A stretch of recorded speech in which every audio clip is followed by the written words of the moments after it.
welcome to the Amy Edwards Show.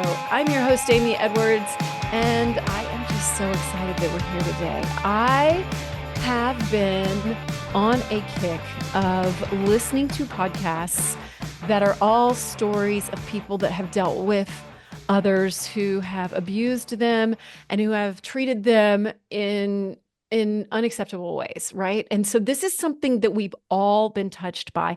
And so that's a big part of what we're going to talk about today. The podcast that I'm referencing is called Something Was Wrong. I have been binging it. And it's just so impactful to hear other people's stories and understand what we can look for when maybe we're ignoring a red flag, or maybe there's not a red flag, because a lot of people can wait to show you until the mask comes off. And so anyway, I'm already getting ahead of myself on today's episode. I'm just so excited that you're here because we're all about, getting better every single day, whatever that means, whatever that looks like for you. So thank you for being here. I'm so excited, and I'm so excited to welcome today's expert and guest, Ginny Priem. Ginny is a keynote speaker and author, and she talks about something called NarcDAR, which I love it. I hope you've trademarked that, Ginny, because I'm very much here for it. So welcome to the show. And I'm not sure where we should begin, maybe with your story and a little bit of your background. Sure. Thank you so much for having me, Amy. I've been geeking out about being here. And even the fact I love when there's synchronicities. We did a little breathing exercise before we started. I teach breathing exercises.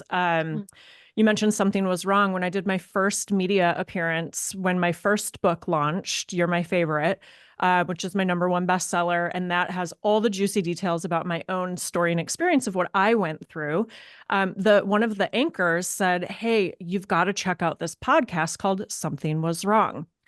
And I thought that was just really funny that you mentioned that. I just think nothing happens by chance, right? Yeah, that's so wild. Wow. And that's partly why too, I was like, oh, I'm so excited to talk to her because this really has been on my mind lately. So funny how things work. Yes. Yeah. And I found you or discovered you because I recently spoke with your fiance at a speaker showcase. And then we connected on social media, and I was like, wait, who's he engaged to? He's cool. I bet she's cool. So then I looked up what you did, and I was like, oh my gosh, this is amazing. I just knew that there was some really great alignment here. And so I just wanted to say again, thank you for having me here today. My story, and yes, I did trademark NarcDAR. Fantastic. Good. And if you're like, what is NarcDAR? We've heard of maybe gaydar, right? It's your radar basically for narcissism. And unfortunately for me, unfortunately for you listening, I have been deeply affected by narcissists in my life. I'll give a little bit of background, and I think that's a great place to start.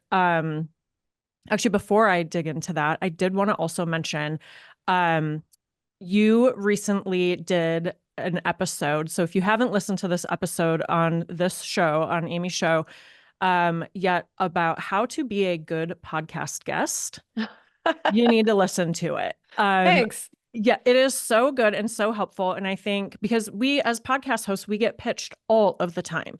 And I would say 98% of the time, it's completely irrelevant, has nothing to do with the show. And there needs to be alignment in how it can, exactly how we started the conversation of how is this going to serve the people that are listening? And another podcast that I guested on recently shared a bad pitch that they received. So this is a hot topic and very relevant. And so I just want to encourage people to listen to it, especially if you have a desire to be a guest on a show. It matters. It's important. So I will tell you, the one thing that was on my mind as I was coming here today is Ginny, be on time. Do not be late. Amy wants you to be on time. So anyway. Well, thank you. I was barely on time. I showed up at 1 minute till, and I was like, So, thank you. But anyway. Absolutely. Okay. So my story, like I said, is rooted in being deeply affected by narcissist abuse. I grew up in a narcissistic household, which ultimately... What did that mean exactly? You grew up in a narcissistic household? So my mom is a narcissist, and I do talk about it openly. She's still alive, and I know some people are like, "Oh my gosh, like that's crazy that she talks about it openly." But I have had to make the choice of going no contact. I struggled and tried for years and years and years to have a relationship with her, always struggling with like, what is the disconnect? Like why do I see these other women having, successful relationships with their mom? I don't struggle in all of my relationships in life. And ultimately, I went no contact for the final time, Wow. almost 3 years ago.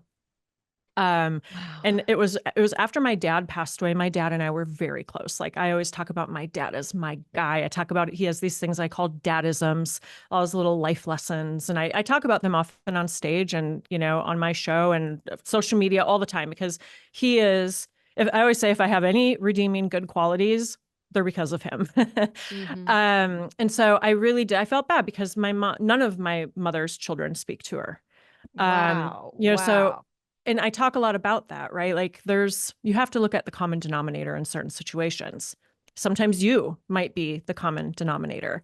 Mm-hmm. And I'm going to talk about that. That's one of the things that when you start to look at, oh, like not everybody's toxic, not everybody's a narcissist, but it has become very talked about and it is very prevalent. So for example, like I grew up in a house because we all have families of origin, right? And I grew up, there's 5 children total. My mom had 3 children before her and my dad got married. So I have 3 half siblings. One has unfortunately passed away. And then my mom and my dad together had another child and myself. So 7 people, right, in that family of origin. And according to Dr. Ramani, she is probably the world's biggest guru on narcissism right now. She is saying that at least, if not more, this is what an epidemic narcissism is right now. 1 in 6 people are narcissist. I was going to ask you, and that's insane. Has it always been like that and we just didn't know, or is this new? So I think there's some data out there that makes cases and arguments for both.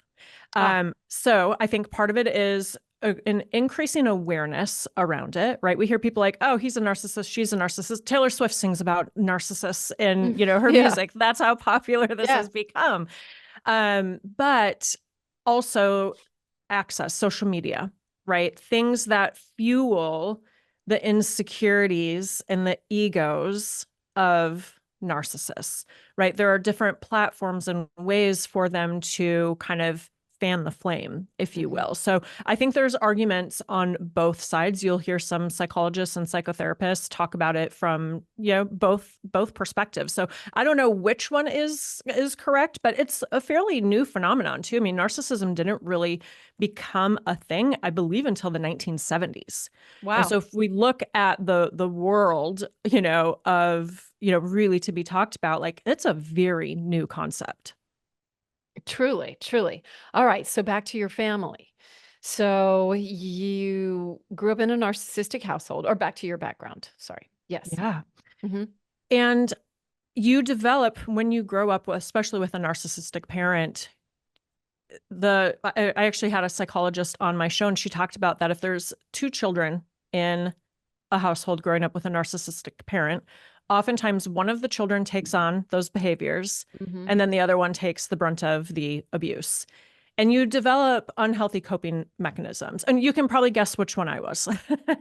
I was the child that developed the unhealthy, coping mechanisms. And then what happens is those behaviors of the narcissist are familiar to you. As a kid, you don't understand that these things aren't normal. Yeah. You don't know And anything else. Sure. no. And so we Hmm. hear terms like, people pleasing, right? Having a lack of boundaries, a lack of self-value and worth, and, walking on eggshells, trying to make sure that everybody around you is happy, even if that means you're not. Hmm.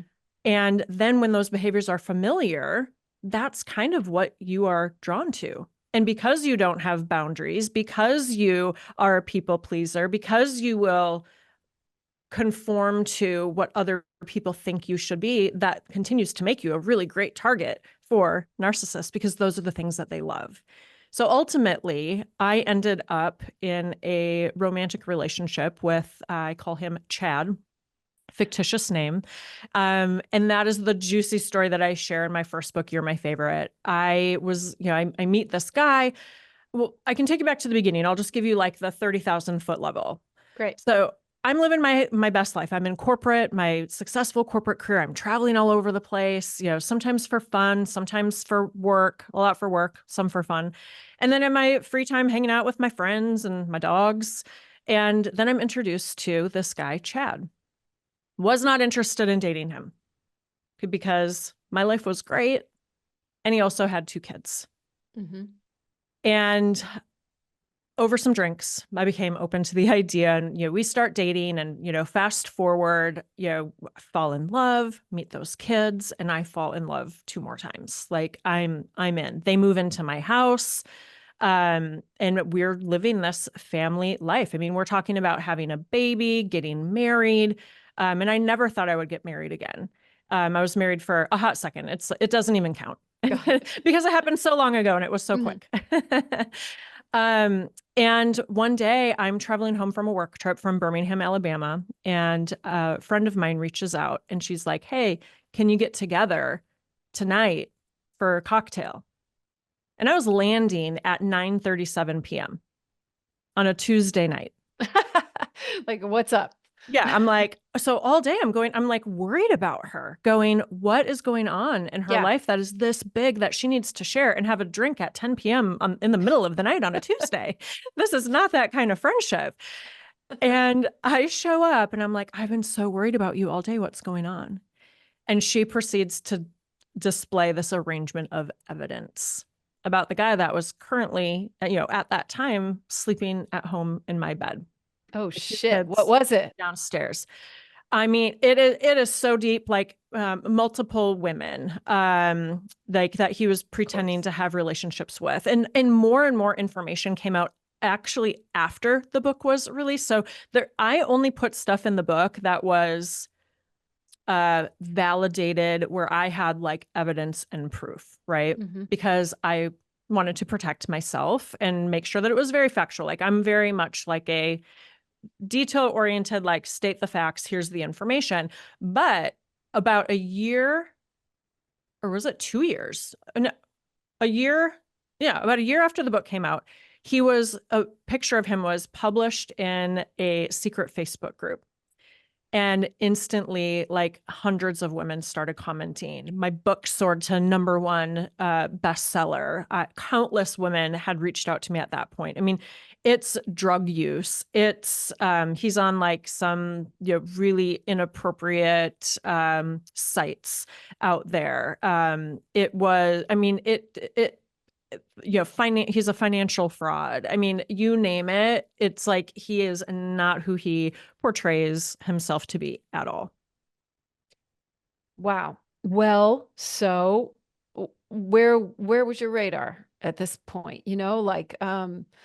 There's the before and then there's the after, and how you dealt with that and how you extricated yourself from this difficult situation, because there's the kids involved too. But how has this led you to reflect and see what you could have seen and help others? Yeah. So there were red flags and I ignored them. Yeah, and I think that's one of the biggest things. And let me tell you, like, there is definitely, I know sometimes people are like, well, narcissist, it's not really abuse. It is. It is psychological, and it is emotional, it is mental, and it can have a physical manifestation. So it's the psychosomatic effects are real. And oftentimes, like, this was actually a term that was new to me. We hear about PTSD, right? You have post-traumatic stress disorder from a big major event.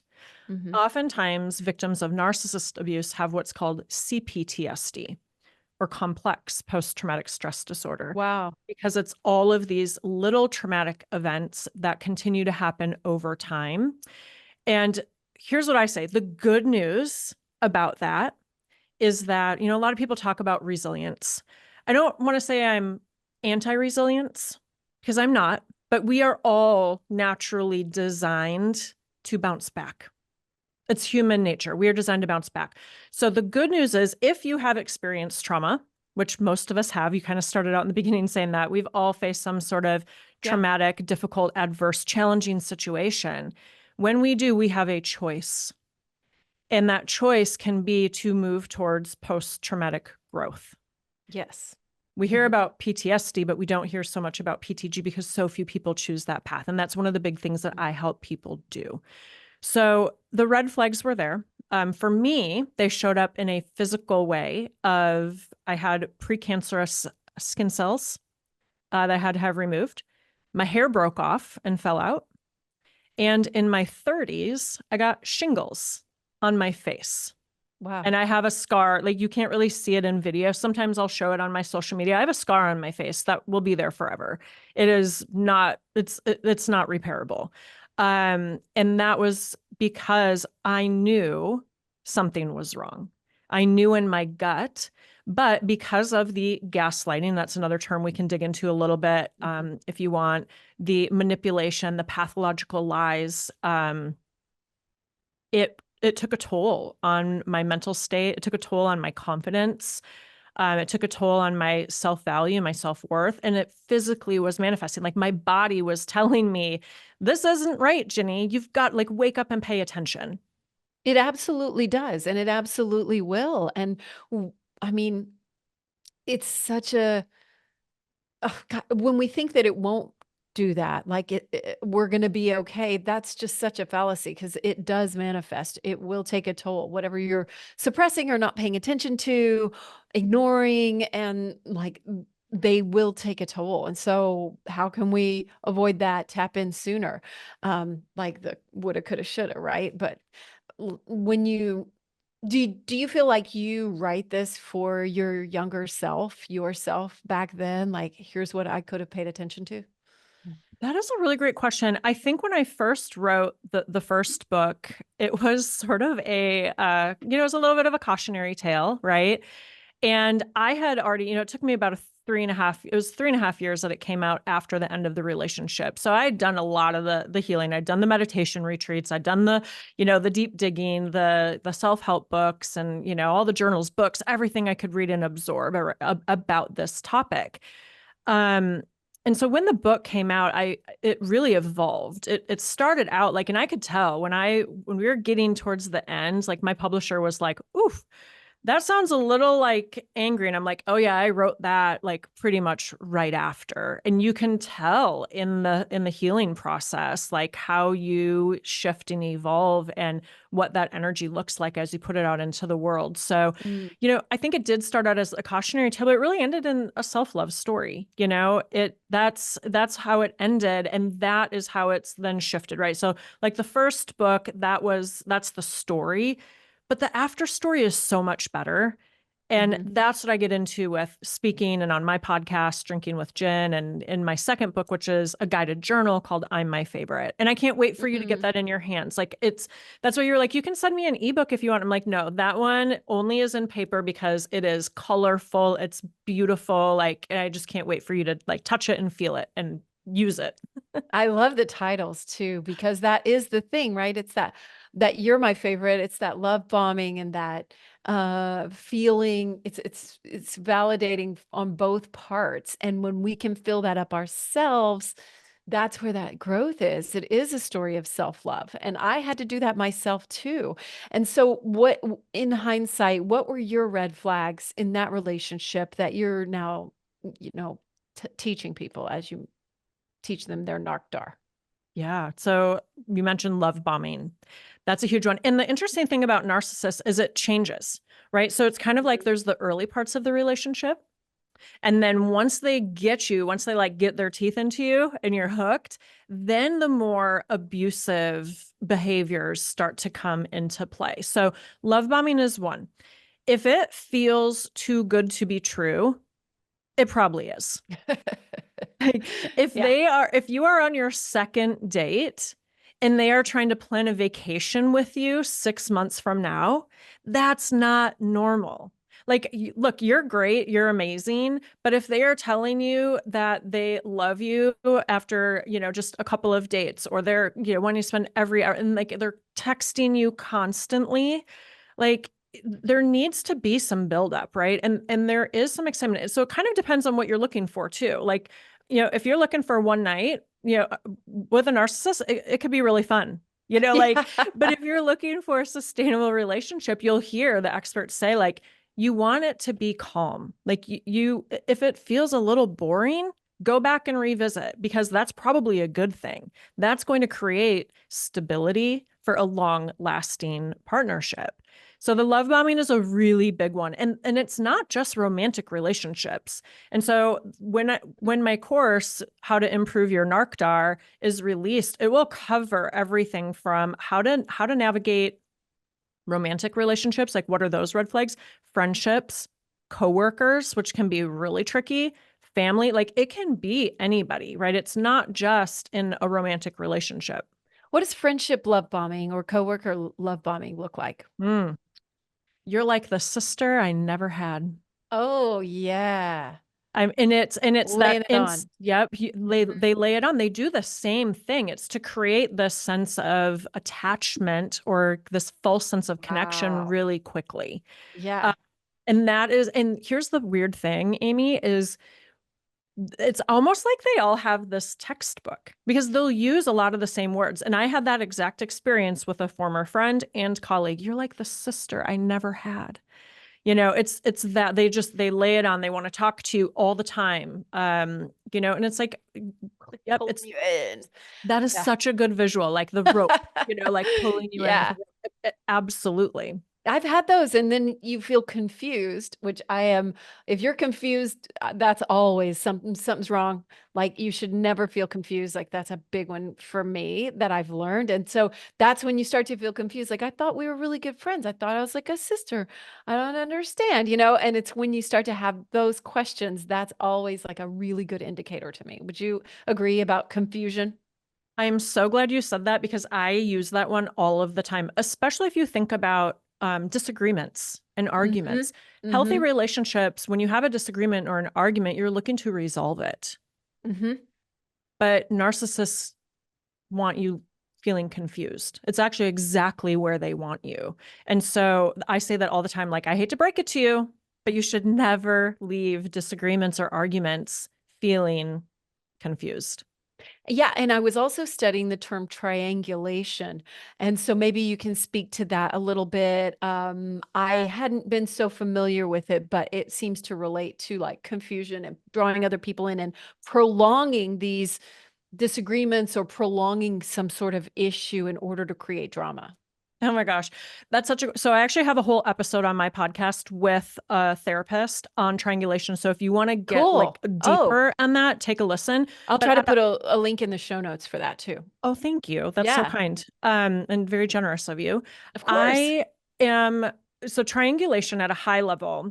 And I like to give examples of like this is what it could look like, or this is how I've experienced it. Hmm. What they'll do is they try to create a third party that they'll bring into an argument to side with them, to make you feel like your argument or your stance is invalid. So it's really designed to invalidate you again, make you feel confused, really to make you feel insecure. And sometimes it can look like imaginary people. So my ex, Chad, he does this Okay, to this his is good. ex-wife all the time. Well, and Oh. everybody agrees with me. Well, who is everybody? Because I guarantee you didn't talk to anybody. Well, everybody I've talked to about this agrees with me.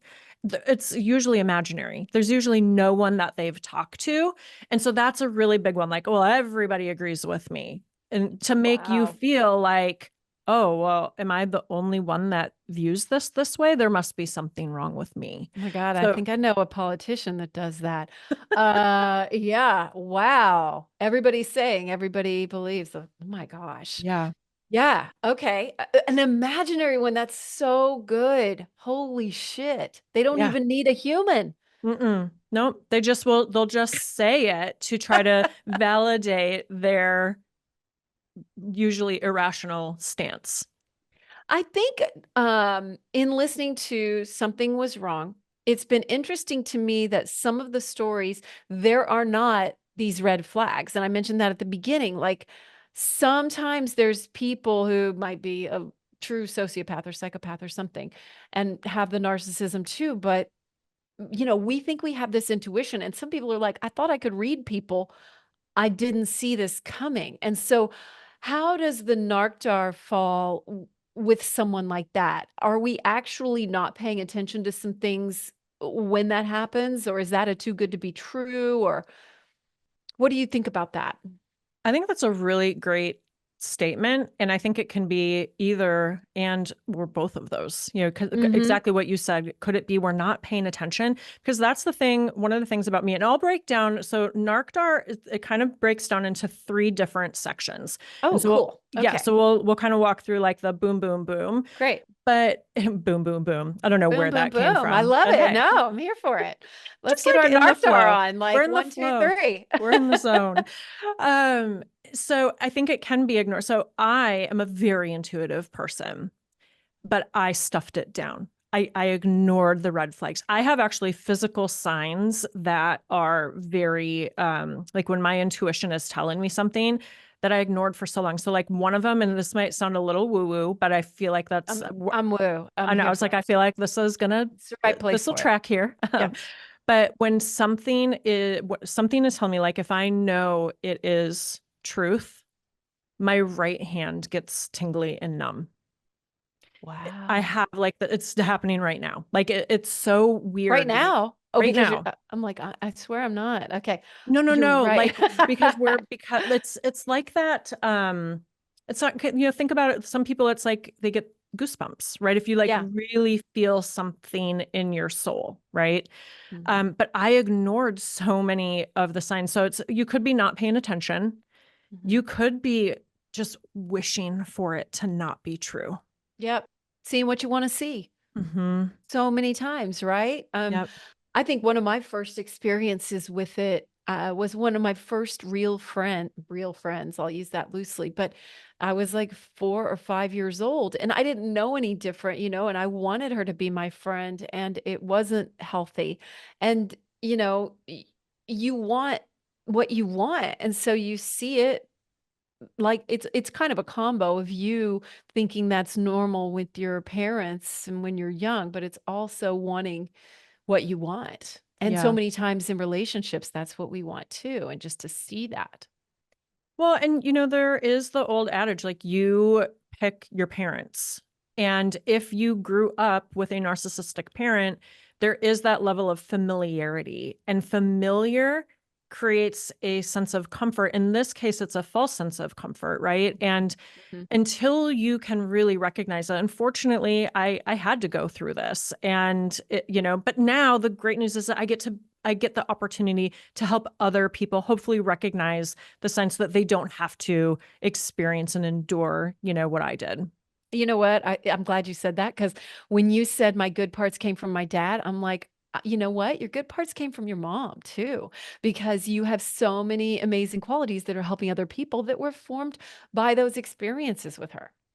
Yeah, So, that's yeah, a great point. yeah. I hadn't So looked at it like that. It's well, it's a funny shift, right? To find the Yeah. gratitude in these experiences and go, you know what? I love who I am through and through. And I'm grateful to you too, even though that was fucked up.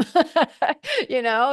This podcast is sponsored by Wands. Wands creates luxurious pleasure practice tools that help people become more connected to their bodies.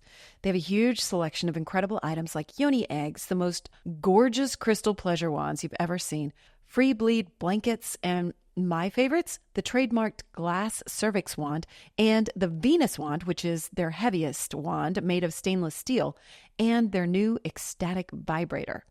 This company is woman-owned and creates products designed to help you become more connected to your body and your pleasure and support the healing of pelvic pain. Get yours today in their always discreet packaging at wands.com.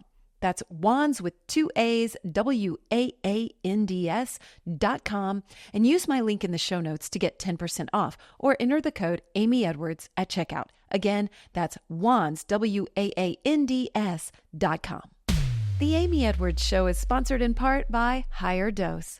Higher Dose creates wellness tech for everyone with tools, supplements, and body care. And I have 15% off for you with my code MAGIC15. Higher Dose has been featured in Goop, Glamour, Elle, Vogue, Bazaar, Allure, and more. I have their infrared pulsed electromagnetic field, or PEMF mat, which emits electromagnetic waves that mimic natural frequencies found in nature, stimulating and encouraging your body's natural recovery process. It also has 20 pounds of crystals in it and has shown to ease chronic pain, aid in exercise recovery and circulation, deepen your meditations, reduce stress, and improve total body relaxation. I also love their red light face mask. It stimulates collagen, reduces fine lines, regenerates cells, and it's soft and easy to use and store and even travel with. I'm a true fan of these items and more, like their glow serum. So I'm excited to offer you 15% off using my code MAGIC15.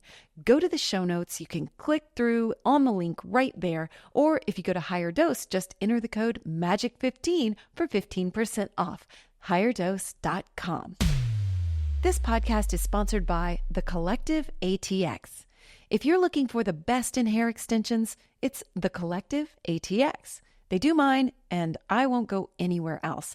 I've tried them all over the years, and finally, I've found what makes my real hair stronger and fuller, and even works with my natural curl. They keep all their extensions in-house, so there's no wait, and they specialize in no damage to your natural hair like traditional hair extension methods. Plus, they're pros at color and covering gray. I have literally never in my life been happier with my color. They were named a top 200 salon by Salon Today in 2023. They've changed my hair journey. Let them change yours. The Collective ATX, link is in the show notes. Okay, so we're talking your 3 parts. Let's get back to the 3 parts of your NarcDAR, please. So it's going to break it down into kind of 3 different categories. First, you have to recognize it. So it's like the 3 R's of NarcDAR. Okay. Got to recognize it. And so we'll go through, and there's obviously, we've talked a little bit about the early signs. So I'm going to give you the 3 things and then we can go down. So recognize, how to respond, not react. They're different. We can talk about that. Respond. And then this, I think, is the most run. No, I like run. Yeah, that is in there. That is in there. That can be part of the response. And then repel. How do we repel these narcissists from our lives? You can do it. Part of it is shutting them, because you have to, even if you just think about, different groups of girlfriends that maybe you've had throughout your life, there's, maybe that group that is a little gossipy. Mm-hmm. Sometimes it's easier to just engage in the gossip than it is to walk away. But then once you do remove yourself from that situation, you can see things so much more clearly. Mm-hmm. And, you talked about earlier, running. I love that. But you talked about earlier, narcissists and their mask. Mm-hmm. I want to say this from like a really heartfelt place. Grieving the loss of a narcissist is really complicated because you almost have to grieve them twice. Ooh. You have to grieve the person that you thought that they were. And then you have to grieve who you found out they really were without that mask. And that's hard because then it makes you question your entire time with them, the entire friendship, relationship, whatever that was. And it makes you question your sense of reality, which is really gaslighting. Yeah. Yeah. That is so interesting. I'm glad you talked about this because I was thinking of this one experience I had with someone who I think is a narcissist. I experienced some love bombing and I had gotten really strong in dating and I had really worked on myself and my self-love practices and I was doing really great. And he came along and we only dated for like a month, but some friends of mine were like, don't do that. That's a terrible idea. And I was like, whatever. He's treating me.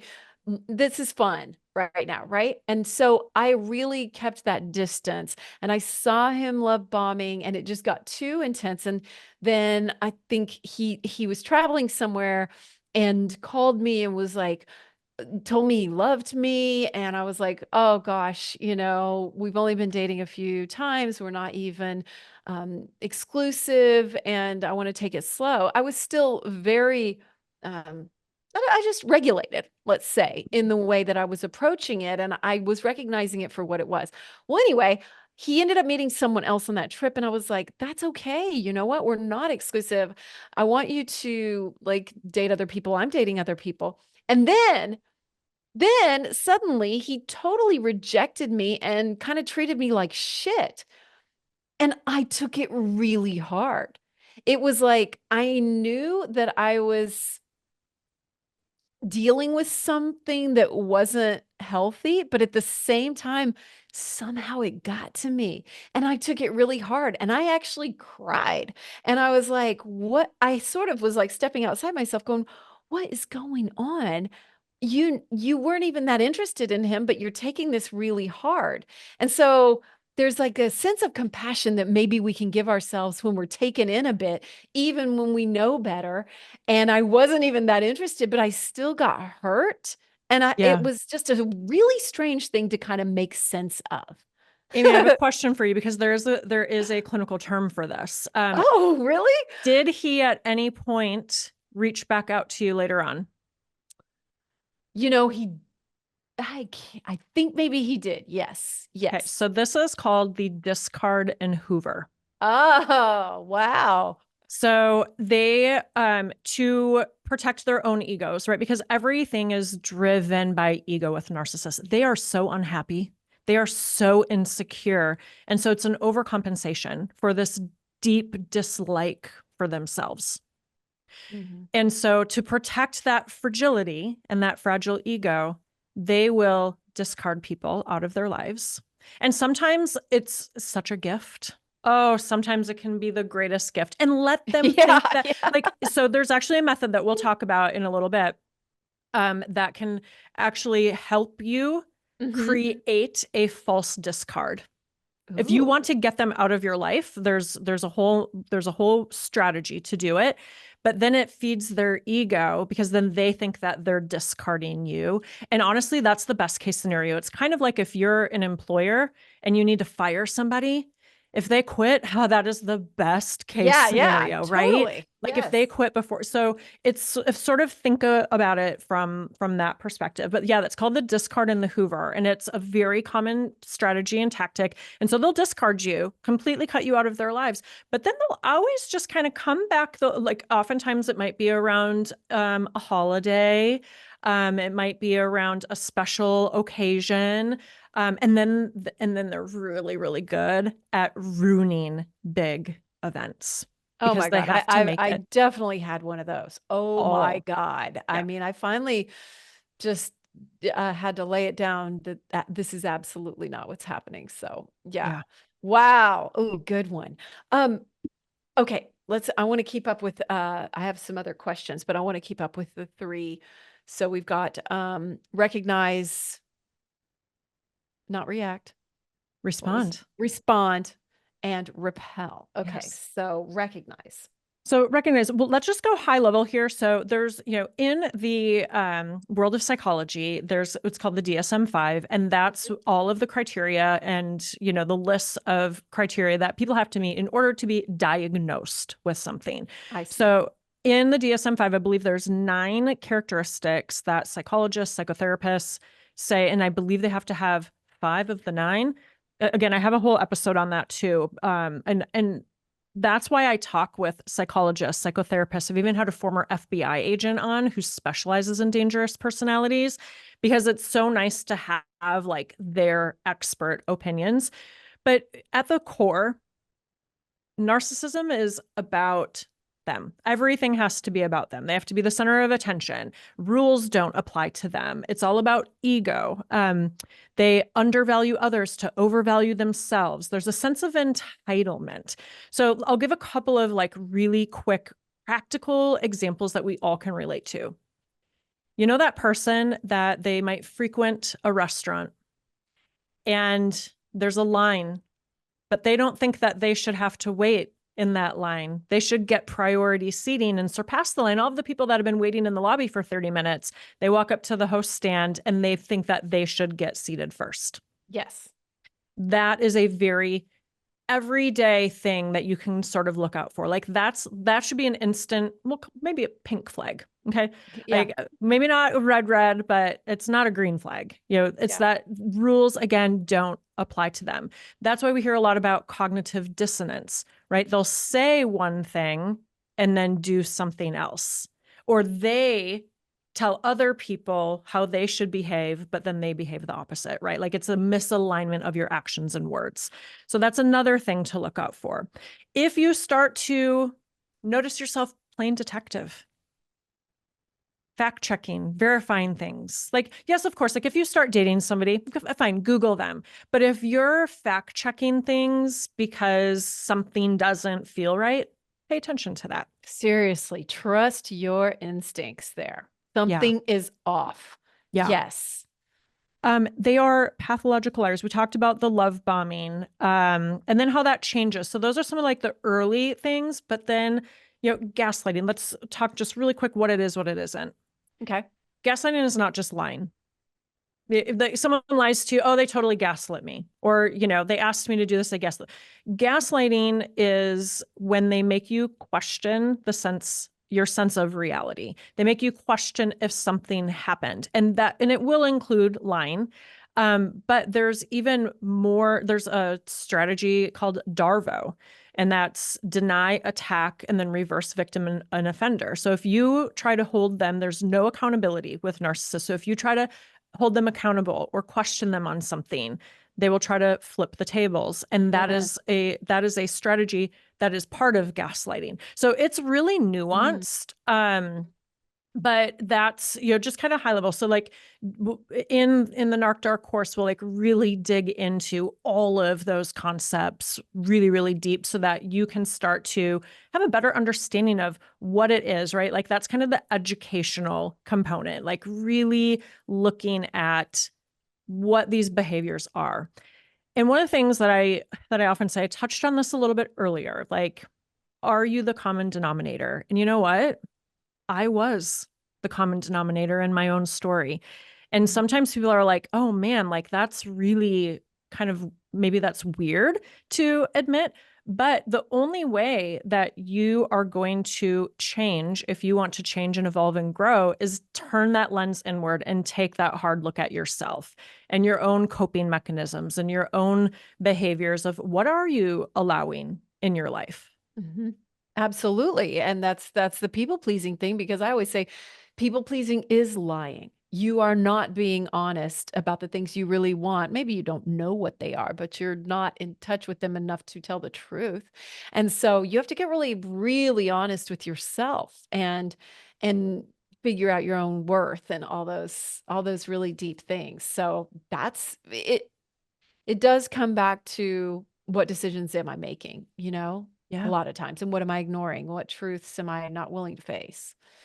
And that's a big part of recognizing it too, is when you look at yourself and go, am I acting out of character? Have I ever played detective in any other relationship? Have I ever, have I been, and so I think or do I behave this way with my closest friends? That is a really key indicator. If you start noticing that you're doing things outside of your normal character, that should be a red flag. Yeah, for sure. Is narcissism a spectrum? It sure is. I thought so. So former FBI agent Joe Navarro, he was a guest on my show. He's wonderful. He has a book called Dangerous Personalities. Everybody go get it. So interested. Oh my God. And he covers 4 or 5. Narcissism is one of them. And at the end of each section, you'll be thinking about somebody that or that you've encountered or dealt with, or maybe, like you said, a politician or a celebrity. You'll have someone in your mind. And then at the end, he has a quiz. And you think of that person and take the quiz. Like, have you ever felt this way? Or have you ever thought this? And then he kind of gives a scale of like, this person might be a moderate danger. And I took it for one person and it was like like the sirens were going off everywhere, right? And Mhm. it's so helpful to put it in perspective to go, okay, like, this person is a nuance in my life, but how do I navigate it? And sometimes there are people in our lives that we can't completely eliminate, and so we'll talk about that too. Yeah, my former spouse was in the State Department, worked for the government a long time, and he used to just say that if someone was lying or whatever it was, just know what you're dealing with. And I loved that so much because then you don't always have to like rule somebody out, say it's a friend or coworker that you do have to deal with or a family member. You at least know what you're dealing with. And I loved that so much more than being this just black and white, like cut them out or whatever. But you know what? When you know what you're dealing with, then you know how to respond appropriately, right? Absolutely. Mhm. And I think, we all are going to have some narcissistic tendencies, ego, right? Like that's where our confidence comes from, right? Like Yeah, yeah. so it's not all bad unless the scale is really, tipping to that other way and people are, consistently displaying these toxic, abusive behaviors. Yeah, like my partner's in recovery, and I know when he is in addiction or that, in a relapse or something, I've seen him, and like it's a lot of these things. So I think there is some definite overlap between addiction and this. And so I was going to ask it later, which we can cover it later, but can people recover from narcissism? Mm. Like, is it something you can recognize if like someone's doing it? I mean, that would probably take a lot of work, but I suppose anything's possible. Okay. This again, our alignment, Amy, is wild. Can we save that for the very last thing? Yes, let's do. Because I that was actually on my wanted to. list Yes, good, good, good. so listen all the way to the end I because got it that written down. So that is yeah, going to be the big our, aha and one of my our grand favorite, finale. yes, the grand finale and the little truth bomb that I'm gonna leave you with. Awesome. Great, great, great. Okay, so also wanted to ask, do you find it's more men than women, or in the 1 in 6, is it more men than women? They do generally say that it leans more to men, but it's not to say that there aren't women either, because I've had, Sure, I talked about sure. my mother Your and mother. Hmm. and other, yep, for sure there can be. And I think if you do a little digging, they'll give a lot of psychologists will give like celebrities as examples, and there are some female celebrities that they give as examples pretty consistently. Like who? I feel like I've seen like Jennifer I Lopez. knew that was what I was like. I bet she's going to say J Lo. Yeah, I feel like that's one that she gets put out there pretty regularly. I'm trying like she's the one that really like pops in my head. That's really too bad. I know, I That's really know. too bad. I She's like so J Lo. talented. She's I so know. talented. She's so gorgeous and I cool. She seems know. like she should be cool. I Anyway, know. but Yeah. I've heard stories. So, okay. So, you mentioned that in the DSM-5, DMS, DSM, there are 9 things that it's 5 out of 9. Can you list those 9 for us? Do you have them? Let's do a really quick Google search. Yeah, sure. The All good. nine I can too. um 9 DSM for narcissists. I do have a psychologist that did the whole thing. Cool. I've got it Um, pulled up right oh, you now. already do. Okay, so I do. the grandiosity, right? The Grandiosity. self-importance, exaggerating achievements and accomplishments, right? Like that's another thing. If someone says that they graduated from a college, but they just like went there. I mean, there's so many ways that they'll like stretch the truth. Oh my Um, God. I just encountered someone like that not too long ago. And my sister put it really well. She was like, everything is one word off to intimate connection. And I was like, oh my God, it really was. It yeah. was like this self-important grandiosity, but it was just off a little, Yeah. So keep your eyes peeled for that one. Yeah, because they can't have failure, right? So like if they've Right. been fired from a job and you might like you might notice that they struggle. Oh, they love to talk about how much money they have. They love to talk about how much money they have. I literally had this conversation with my Lyft driver the other day. She was like, I had this guy this morning who was telling me about how rich he is, how much money he has. And she's like, he doesn't. And I was like, I love that you can see that. She goes, and then guess what? He didn't even leave me a tip. And I was like, of course. Uh, That's cute. so That funny. that that's on brand. That fits. Yeah. That tracks. Yep. Okay. So this is another sort of red flag. They have this super deep desire for like power. They will name drop. So that's a big red flag. Like they'll have an obsession with associating themselves with people with power that have more money than them to elevate their own appearance. And so that's one of the things, like I've had people on my, social media be like, oh, you're not very smart. And of course they don't even spell your right. So then I just comment with your and then exit the conversation with the correct spelling. But you are not dumb. These strategies are here because they work. Likely they have targeted you because you are smart, because you are a beautiful person inside and out, because that is going to help elevate their own status Oh, that's good. and what they're lacking, right? Like people are like, oh my God, why did you take care of him and his kids and let them live in your house and pay all the bills and do everything? And it's like, well, you're a generous person. And sometimes it's easy to get jaded. Don't get jaded. Like that's one thing, like let's arm ourselves with knowledge, and knowledge is power. And that's what we're really here to do. So the name dropping, that kind of stuff, that sense of feeling special, like everything has to be about them, excessive admiration, needing, again, everything to be about them, needing attention, the sense of entitlement, which we talked about, taking advantage of others to again, devaluing others to overvalue themselves. A really big one is complete lack of empathy. And so how this shows up, if you think about just, again, real life, it's people that are drama and gossipy that tear other people down. Or, they will be very judgmental, not very open and accepting. Yeah. Very rigid in that. Believes that everybody is jealous of them and envious of them. And then arrogance. Mm-hmm.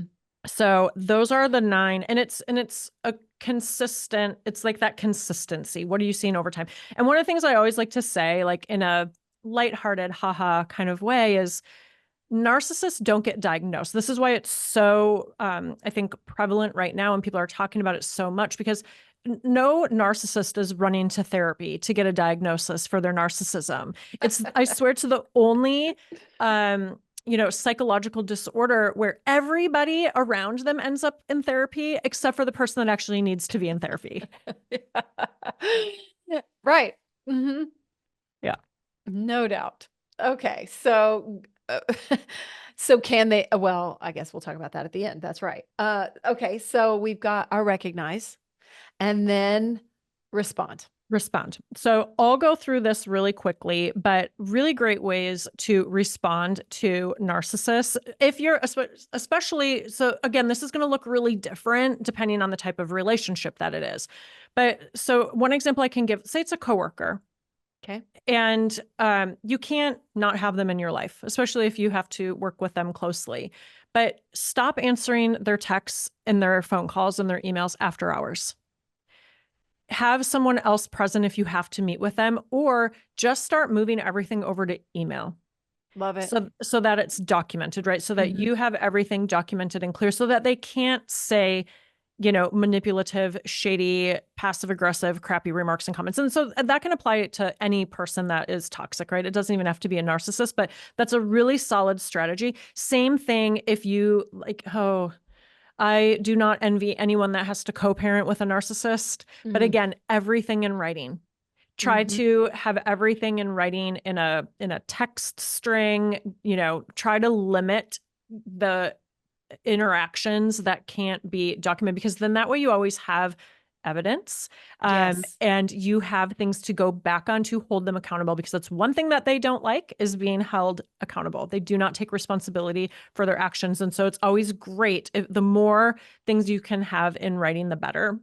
Excellent advice. I mean, and it's that engagement that I know that they crave. And, each time you engage and respond and whatever, you just for me, I know that I have 2 ex-husbands, and they've had times when they're very much on the narcissism spectrum. And so, there's times where I just wouldn't engage, and I just keep on task with what we're talking about, which is the child. That's it, And so, Yes. God, I do feel for people that have to co-parent with a serious narcissist, though. And can you imagine back in the day when they didn't have text messaging? Oh my Lord. No. I mean, That must have been just the worst. So, and what's funny is my ex's ex-wife and I are very close friends. So Wow. spoiler alert, I am still really close with his children. Oh. And their mom. We call ourselves a modern family. We spend Oh. holidays together. We go on spring Wow. break together. I just was with them last weekend. Like we're very close. And so Wow. yeah, so it's that part is another little silver lining. So Yeah, absolutely. again, Hmm. okay. So a couple other tips, in the respond, stop oversharing. Love that. Yes. Just stop talking. Like, stop Yeah. talking, because what they want is for you to share as much information about you and yourself and your life to use it against you in the future. Yep. So just stop talking. And it is Hmm. so hard. Like, I literally just had a previous podcast guest of mine. We were talking about a situation. She was going to have to be encountering someone that we know mutually. And she was like, so I think here's what I'm going to say if she asks how I am. Like, oh, great. Like, my husband and I are really great. And we're looking at moving at these 3 different places. And I was like, stop. You just gave her so much information about your life for no reason. I'm good. Thanks. Move on. Period. Yes. With a T. Um, Stop letting them do things for you. Ooh, good one. Nothing that a narcissist does is for you. It is for their own benefit. So if they do something for you that is seemingly kind or nice or generous, they are scorekeeping. Can you So give an often, example? yeah. Well, you will hear, like, this is an example of something that you'll hear them say. After everything I've done for you, major red flag. That means that nothing that you ever did for me was genuinely actually for me. It was for you. Hmm. And that's a good one too. Like, if you ever feel that sentiment, check yourself. You know what I Yeah. mean? Yep. Like, I've had a moment before and I was just like, ooh, shit, I wouldn't like that turned around. That's not who I am, you know? And so, Mm-hmm. yeah, it's a good one. Yeah. Um, and then there is, so I'm going to give you one more thing. And again, we're just going to touch on it because it's a really big topic, but then I'm going to give you a little pro tip in the respond. So it's called the gray rock method. And this is tying back to what we talked about earlier, the discard and the Hoover. So the gray rock method is something that you implement on your end. And the closer the relationship is, the more difficult this is to do. But I can tell you from firsthand experience, it works. So basically, what you do is you become as uninteresting as possible. You stop answering their calls, or less frequently. You stop sharing information about yourself. Stop asking them questions. And so, like, I'll give an example. So I had to gray rock a friend out of my life, and I got together. I had been slowly not answering her calls, not sharing information. And I'm talking big information. And this was someone that I was really close to, unhealthily. Like, oh, I was the sister she never had, whatever. Um, I met her for coffee, and I was leaving for Paris the next day, and I didn't tell her. Amazing. And so, you know what she did when she found out via my social media? She started calling me when it was the middle of the night there. And then the icing on the cake when she discarded me, and I was like, was when I launched my podcast. I didn't tell her. I didn't tell her anything about it, that it was coming out, that it was happening, when it was happening. So when she saw my big announcement on social media, that she knew that she had been, eliminated from my life. Like, I no longer shared anything important with her. And so you just become as uninteresting as possible, literally like a gray rock. You don't react. Don't respond to their texts. Don't respond or react to their, we call them adult temper tantrums. Their outbreaks when they don't get their way or they can't control you. But it really works. And again, it's very nuanced and there's a whole lot that goes into it, but it really, really works. Oh, yeah, for sure. I mean, they'll get the picture. And so, I mean, it may take some time, but that's incredible. I just heard about that not long ago because I remember looking it up. It was probably on something was wrong. And that's a really great tactic. Wow. Yeah, that was hard. I'm impressed that you did it. Yeah. That takes some real like willpower. It does. It takes a lot of willpower and discipline. It's not easy because our Mm-mm. natural instinct, right, is to engage with other humans, and Yeah. especially people that have been in our lives for a long time. I mean, this person was in my life for a decade. So it was a big shift. So here's my pro tip when it comes to the respond portion is don't isolate yourself. If you are dealing with a narcissist in your life, it is super common because they're charming. And especially if you're in a romantic relationship, you might want to hide these bad behaviors that you're starting to experience at home. And it's really important that you don't isolate, because then when you do finally get the confidence to share, people might not believe you. Because if Mm. you've been telling them that, oh, he's so wonderful or she's so wonderful, they're so wonderful, all this time, and then all of a sudden you drop like this major bomb on them, they might be like, really? Are you sure? I just can't see that about him or her or them. And so even if it is, someone in your life that is a confidant that you trust, even if it's a therapist or a coach, having somebody that you can confide in so that you don't isolate yourself, that you don't sit and make yourself like ruminate in those thoughts of the craziness that you're feeling from the gaslighting. Yeah, absolutely. That's a great tip. And it's it's so challenging to do because sometimes it's that knowing that, oh shit, if I really admit what's really going on, they're gonna hold me to it. They're gonna call me out if I don't do something about it. So it's that scary moment of like, it just becomes very real. Yeah. And it often takes people multiple times to finally leave a narcissist. And I think Dr. For sure. Romani actually says that. She's like, people often are like, why didn't they leave? Like, why didn't they leave sooner? And she's like, I am always impressed when they actually do leave. For sure. Yeah. For sure. So yeah. So, I think there's a thing in there, don't beat yourself up. If Yeah. you are taking time, it's not an easy thing to escape from, and that's the whole point, right? Like you've been reeled in. And so, we're just trusting people. We want to believe in the best of people, and that's just not always the case. Yep. That's one of my dad's dadisms. He always told me I lived life in rose-colored glasses as a kid, and Mm, I was always like, what does that mean?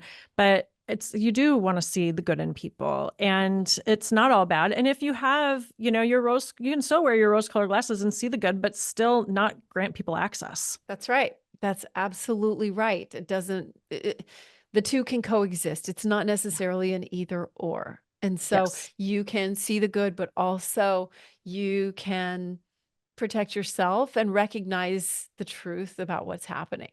And that's part of like the process of self-love. So, Yeah. yes, yes. So how are we repelling then in Mm. our three-part NarcDAR? So it's a little bit of unraveling and undoing the coping mechanisms that we've developed. Mm, So part of it is gaining confidence, mm, and that is my definition of confidence is maybe a little bit unique. I mean, I know there's a lot of like speakers and podcasters on confidence, but to me, I view confidence as how much you genuinely love yourself and shedding all of the external validation that we seek and being steady in that like and love for ourselves. And so these two are really kind of related, but then it is having like being authentically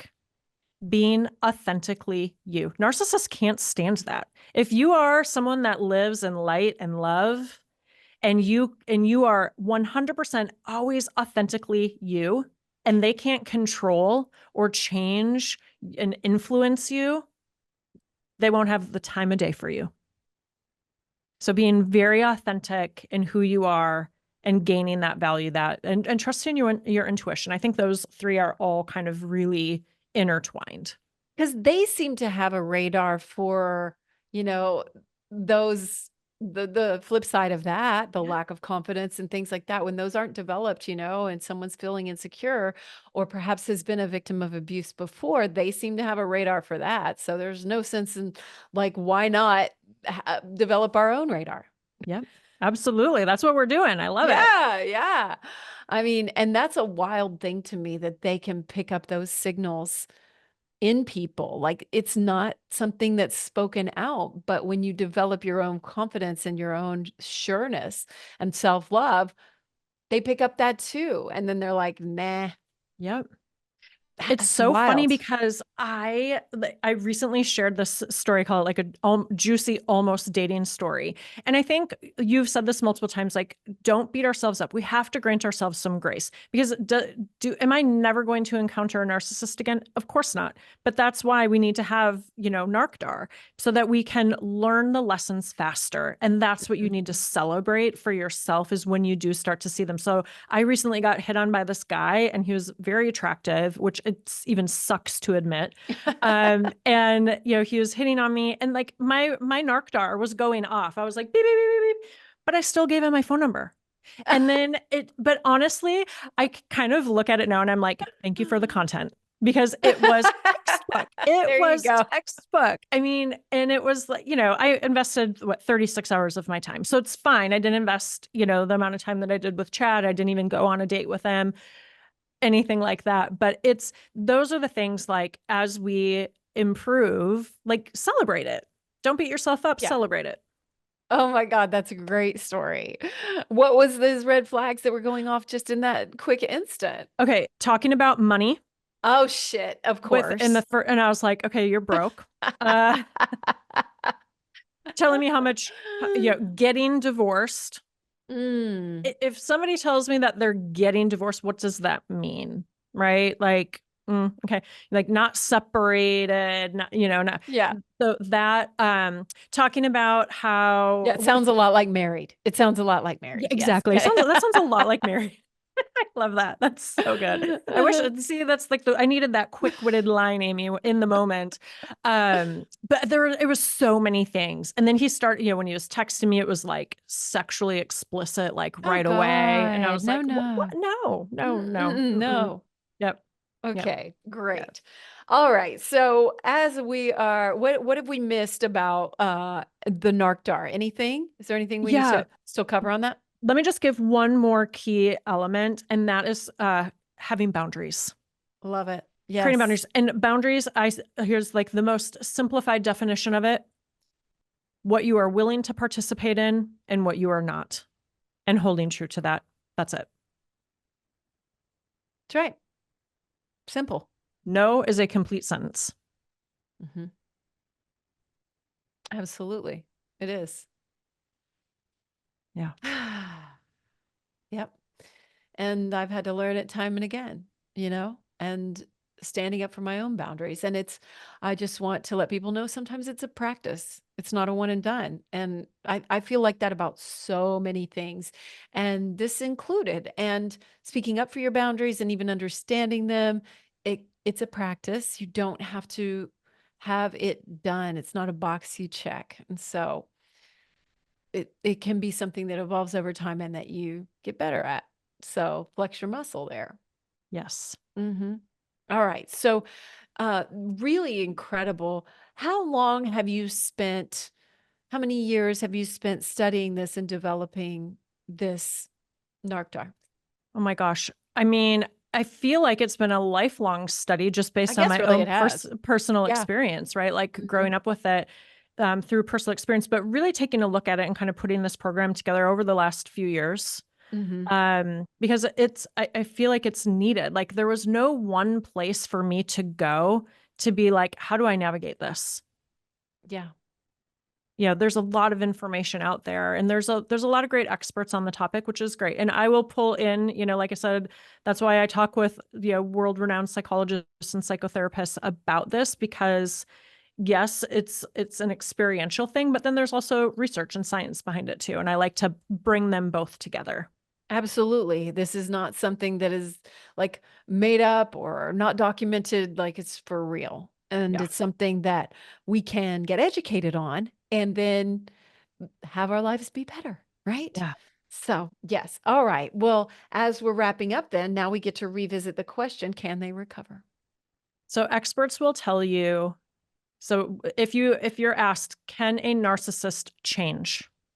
The Mm. experts will say, no, a narcissist doesn't change. I'm going to give you my Ginny spin on it because I don't believe, from my own personal experience, narcissists don't get better. Narcissists don't improve, but from my own personal experience, narcissists can get worse. The behaviors can get deeper. They are, if they're doing risky things, to get that same level of almost like that high, you talked about like maybe this correlation between like addictive behaviors. I Yeah. know my ex definitely, they will take greater risks to get a similar result. So my thought on it, and I know the experts might say they're going to say, no, they don't change. But from my experience, they get worse. So they won't get better. And I think that's really the intent of the question, right? Is do they change? Can they get better? Will they improve? The answer is no, but they will get worse. So this is my little line for you to keep in mind. Then this goes back to that whole turning the lens inward and looking at yourself. Mhm. You can't change the people around you, but you can change the people around you. Mhm. And that's really the only way to change a narcissist in your life. I mean, and case in point with your mom, I'm sure up till 3 years ago, you kept holding out hope. When all four of your children that are alive aren't speaking to you. I mean, that would be a real slap in the face for me if my kids weren't talking to me. I would look at myself. And someone that isn't willing to do that, that must have just been really tough because you just keep holding out hope. Yeah. I Yeah. mean, she even earlier this year dropped some stuff off on my front doorstep, and left me a voicemail that said, I don't know why you're like this. I don't know why you wouldn't answer the door for me. I don't understand why the family is like this. And we can't just brush things under the rug and move on. That's another big sign of, narcissism, people that won't, resolve conflict. Like Oh, they get over might, it. You're being sensitive. yes, yep, Mhm. Yeah. yeah, Yeah. Instead of acknowledging your feeling, that's that complete lack of empathy, right? sure is. Yeah. So that's so interesting. And it's so hard for me to grasp because I'm an introspective person. I mean, obviously, I'm sitting here. We talk about growth all the time, growth mindset, that kind of thing, and being our best version. And so it's a tough thing for me to grasp that you wouldn't have that reflection. But I guess it's just not possible for some people. Yeah. Yeah. Well, I'm sorry about your mom. Thank you. It's okay. Yeah. It's Yeah. okay. It's like you said, honestly, I really want to thank you for sharing that perspective of kind of, it's unfortunate what I've been through, but it's given me a gift now Hmm. of reinventing myself in my 40s and changing careers to now be able to help other people. And I don't know that I Yeah. would trade that. Yeah. Oh, now there's the good stuff, right? You're like, Yeah. oh, wait a minute. Hold on. I'm really happy with who I am. And then you're just like, you become grateful for every single thing. And that's just like such a massive Yeah. shift and growth. And you just are like, holy crap, even the stuff that seems so bad at the time has really shaped me and led me down this path. So cool. Cool. Well, thank you. I'm glad that I could, you know, be a part of something there. So, yeah, really beautiful because it is really beautiful to witness you and what you've learned. And we're able to amplify this and amplify your voice and share it, you know, in this format and on your show as well. And just, really reach people who need to not only hear the stories, like something was wrong, that's a lot of stories, but also the research and also the ways that we can navigate life and Yeah. all types of people. Yep. Navigate Yeah. your own path forward. Yeah, absolutely. And it was funny. I'm going to just that one person that I was talking about that he kind of love bombed me and all that. And it didn't last very long. He had given me some books of poetry that were his and like loaned them to me. And I didn't I thought, oh gosh, do I need to give these back to him? And I just want to say, no, you don't. I closure is what you make it. This is just my little version of this, but closure is what you make it. You don't have to seek out a closure conversation, and you don't have to return those items. And I thought, if he reaches back out, I'll just say I gave them away. And I just got rid of the books. I didn't want to look at them, even though I liked them. Maybe you want to keep them. I don't know, but in whatever circumstance you're in. But I just got rid of them, and I thought, I don't have to reach out. I don't have to engage. I don't have to get back in touch to return these items, whatever they may be. And so closure is what you make it. Closure, Agree or yes. disagree, Jenny? So, like, more than agree. Like, we could have a whole nother conversation about closure, but you don't need closure. What you need is to have a funeral, There an you go. You make imaginary your own. funeral, and you Make your make your own. Make your own. Do it with a friend. Do it by yourself, and then your closure is moving forward and getting what you actually deserve. That's your closure. 100%. You're not going to get an honest conversation out of this person, so just stop already. Closure is what you make it. I love that. So, all right, what thought, as we're wrapping up, would you like to leave everyone with? Or is there anything that maybe we didn't touch on that you wanted to touch on today? Well, it was kind of you can't change the people around you, but you can change the Love people it. around you. But I'll leave you with my dad's most famous dadism, which is, you are the architect of your own destiny. And I never understood what that meant as a kid, but now, and it really kind of ties everything in a bow. We can't always control what happens, but we can control how we respond. Mm-hmm. And we have so much more control over that than anything else. So you really do get to make it what it's meant to be for you. What was your dad's name? Mike. Mike. Yeah. Thank you, Yeah. Mike. Yeah, he was my guy. He actually, okay, I know I need to stop talking because we've been talking for so No, long. we're good. We're good. Yeah. Well, I was just going to say, one of the best gifts that he gave me was, so my dad didn't drink. But after he passed away, because we were so close, like at his funeral, I was like, I had to, like, I did everything. I was like, I was the apple of his eye, daddy's princess, daddy's little girl. Like like, it was like the joke, like no one can say that they have a favorite child, but I was my dad's favorite child. Like, there was no question. So I was just wanting one last little piece of hanging on to him. So I met with a guide, and we were talking, and I was still in corporate America at the time. And I was asking her about my career and whatever. And she's like, I see you speaking on stages all over the world.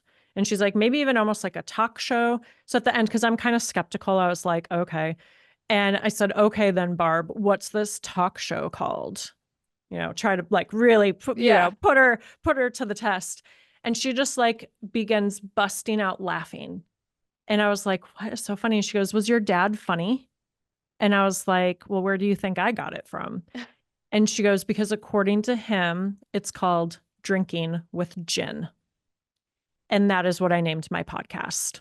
Yes. So just like that little play on words, it's not about drinking at all, but it's having chats with me over drinks. So that's one of my favorite little gifts, because everyone always, like, you made a comment even when we were first, exchanging emails, you were like, oh, drinking with gin, and so it's like a fun little gift that Mike gave me after. Mike. I love it. And I encourage everyone to check out your podcast as well. And I will put a link to the episodes that we mentioned in our show notes today. I think especially the one on triangulation sounds fascinating, and the former FBI profiler or agent. Yeah. So incredible. So thank you so much. When does your course come out? That is TBD. So if you want to be first to know, you can follow me on Instagram or sign up for my newsletter. Those are the best ways that's where I kind of like put everything out. And everything for me on socials, my website, because I like to keep things simple, is my name, Ginny Priem, ginnypriem.com, Ginny Priem on Insta. It's very, very straightforward. Perfect. Good. And I will have that in the show notes. And for anybody listening, it's Ginny and Priem. And yes, all going to be linked so everyone can find you very, very easily. So I want to just say a huge thank you to you for being here today. That I loved talking about this. It's so fascinating to learn more about human nature. And it's just wild. We're in a wild ride here of this humanity thing, right? Yes. It's Thank you. such a trip. Huge thank you to you for having me. You're a gracious, wonderful host, and I loved having this conversation with you, and I love learning from you. Thanks. And I've been Thank listening you. to your show. It's so fun. Yeah. Oh, thank you so much. I really appreciate that. And I can't wait to listen to yours more and learn more and just encourage everyone to do that too and to give you a follow and pay attention to when your course comes out. So thank you so much for being here, Jenny. And thank you to you for turning up today because these are the things that evoke conversations and who knows who it's going to affect when you learn these things and when you're able to recognize them. And who knows, it could help somebody in a way that you cannot even predict. That's that beautiful ripple effect. And that's what happens when we are talking about all the things. So thank you for being here. You are up-leveling your life. And I'm just so, so grateful. Share it with a friend if somebody popped in your mind and have that conversation about it. So give Jenny a follow. And of course, sign up for my newsletter or courses. Everything you want is at amyedwards.info. And I'm just so, so grateful for you being here today and for Jenny, our guest too. So thank you so much. Keep shining bright and keep getting brighter every single day. Till next time. This has been the Amy Edwards Show from Overcome Studios. Remember to rate, review, and subscribe. And thank you so much for being here. Sign up for our newsletter at amyedwards.com.